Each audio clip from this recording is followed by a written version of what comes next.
Why do the smallest things have the power to ruin our entire day? A rude comment, a spilled coffee, or a delayed train. Most of us spend our lives at the mercy of our emotions, reacting to every external wave like a ship without a rudder. But centuries ago, a Roman emperor faced the same struggles: war, plague, and betrayal. Yet, he remained unshakably calm. Marcus Aurelius wasn't just a ruler, he was a student of the human mind. He discovered that control doesn't come from changing the world. He discovered that control comes from within. Today, we explore his lessons on emotional discipline, Stoic lessons for a modern world.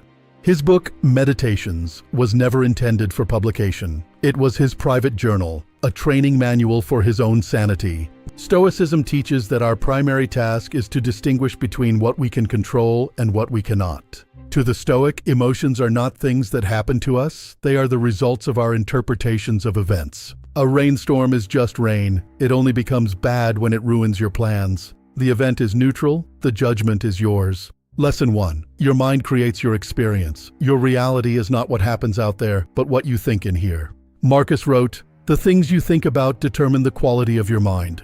Your soul becomes dyed by your thoughts. If you allow your mind to dwell on grievances, your emotions will be bitter. If you focus on virtue, you will feel at peace." Think of traffic. One driver yells in anger, their blood pressure rising. Another uses the time for a quiet podcast. Same event, different souls. Or consider critical feedback. You can see it as an attack on your worth or a valuable roadmap for your growth. Here is the takeaway. The event is neutral, the judgment is yours. Take back the power of interpretation. Lesson 2. Don't react immediately. Most of our regrets are born from the moments we let impulse take the wheel.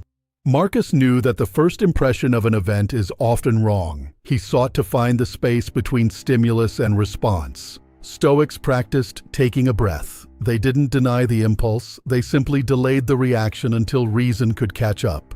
When you receive a hostile email, the urge to fire back is overwhelming. But if you wait an hour, the fire loses its heat. In an argument, silence is a superpower. By not reacting immediately, you prevent the escalation of a conflict you'll later regret. The lesson is simple. Pause, breathe, then act. Never let an impulse drive the direction of your life. Lesson 3. Other people's opinions do not define you. We often live our lives in the shadow of what others think. Marcus asked, "Why do we love ourselves more than others, but care more about their opinion than our own?" It's a tragic paradox. Stoicism teaches us that praise doesn't make a thing better and criticism doesn't make it worse. An emerald is still an emerald. Today we outsource our happiness to likes and comments from people we don't even know. This is a recipe for emotional instability. When someone criticizes your work, ask if they are right. If they are, learn. If they aren't, their opinion is irrelevant to your worth. Remember, you are the only judge of your character. Let others have their opinions. You keep your inner peace. Lesson 4. Difficult people are part of life. Marcus Aurelius began every morning with a specific mental exercise. He told himself, "Today I will meet the meddling, the ungrateful, the arrogant. They are this way because they are lost."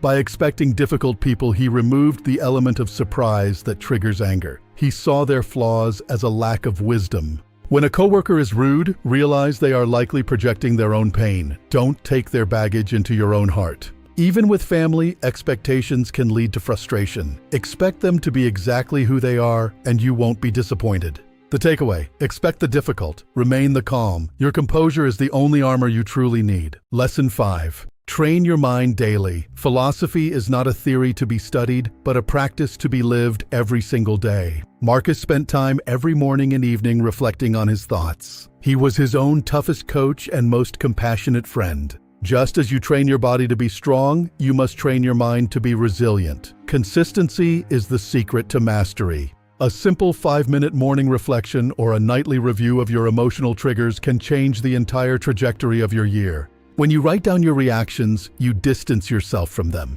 You become the observer, not the victim of your feelings. The final takeaway: discipline is the bridge to freedom. What you practice in peace, you will rely on in the storm.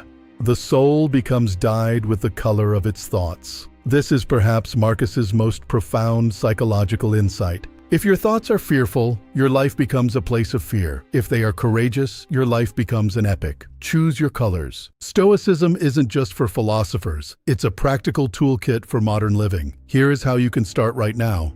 Practice 1. Observe your thoughts. When an emotion rises, don't say, "I am angry." Say, "I am experiencing a thought of anger." Practice 2. The 3-second pause. When triggered, count to 3 before you allow yourself to react. Distance is power.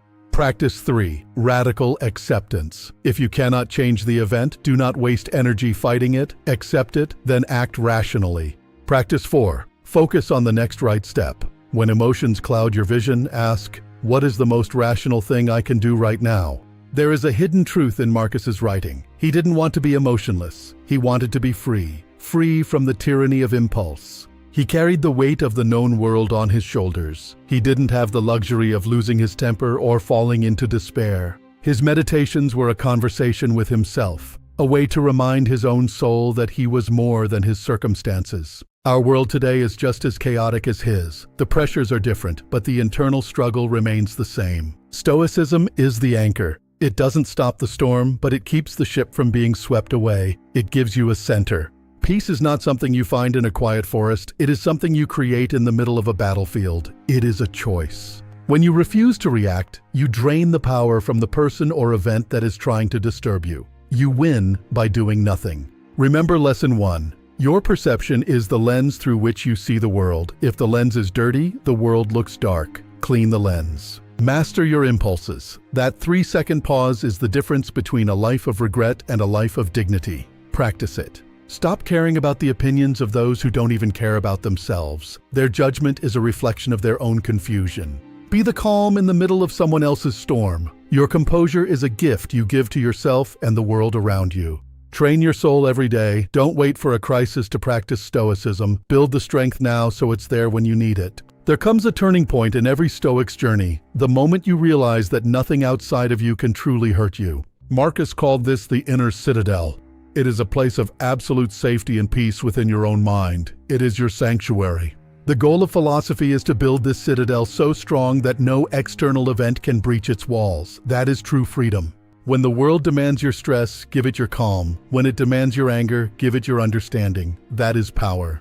In your relationships, your calm becomes a mirror. It shows others that there is another way to live, a way of peace and reason. The Stoic path is long and you will stumble. Marcus Aurelius did too. But the point is to return to the path over and over again. Marcus often reminded himself, "You could leave life right now. Let that determine what you do and say and think. Your life is short. Don't waste it being a puppet to your emotions. Choose the colors of your soul with intention." Marcus Aurelius ruled the most powerful empire of his time, but the true victory he sought was mastery over his own mind. That victory is available to you too, not through power or wealth, but through the quiet, daily discipline of your soul. The world will continue to be chaotic. People will continue to be difficult. But you have discovered the secret to peace. If you found value in these Stoic lessons, subscribe to join us as we explore the greatest minds in history. Join the library. Subscribe for more lessons from the greatest philosophers. Your journey into the mind has only just begun. Enter the silence. Welcome to Midnight Library. We'll be here when you're ready to learn more.